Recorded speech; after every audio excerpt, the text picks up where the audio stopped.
Jadi kakak yang tanggung jawab, masa ada aja kak bilang aku minta tanggung jawab. Tak terima hasil jahitannya diprotes. Tukang jahit dipajak sore Padang Bulan ngamuk ke konsumen. Beredar di media sosial sebuah video yang memperlihatkan tukang jahit ngamuk ke konsumennya. Peristiwa tukang jahit ngamuk ke konsumen tersebut terjadi di Pajak Sore, Jalan Jamin Ginting, Padang Bulan, Kota Medan. Tukang jahit tersebut ngamuk lantaran tak terima hasil jahitannya diprotes oleh konsumen tersebut.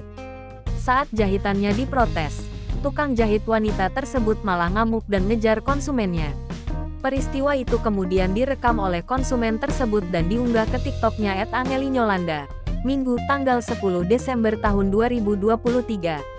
Dalam video tersebut, awalnya baik konsumen dan tukang jahit terlihat sedang mengobrol santai seperti biasa. Keduanya terdengar berbicara dengan baik-baik. Beberapa saat kemudian, konsumen yang merekam peristiwa itu kemudian protes dengan hasil jahitan tukang jahit tersebut.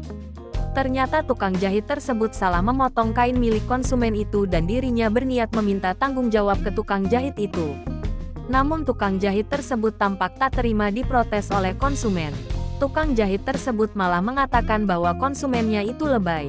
Tak sampai di situ, tukang jahit tersebut kemudian tiba-tiba bangkit dari tempat duduknya dan mengembalikan jahitannya itu ke konsumen. Tukang jahit tersebut juga tampak marah dan mengejar konsumen tersebut. Bahkan, anak laki-laki dari tukang jahit tersebut sempat berusaha menghentikan aksi ibunya. Dalam keterangan unggahan pemilik akun TikTok @angelinyolanda itu, ternyata tukang jahit tersebut baru belajar menjahit. Hingga berita ini ditulis, belum diketahui bagaimana akhir dari permasalahan antara konsumen dan tukang jahit tersebut.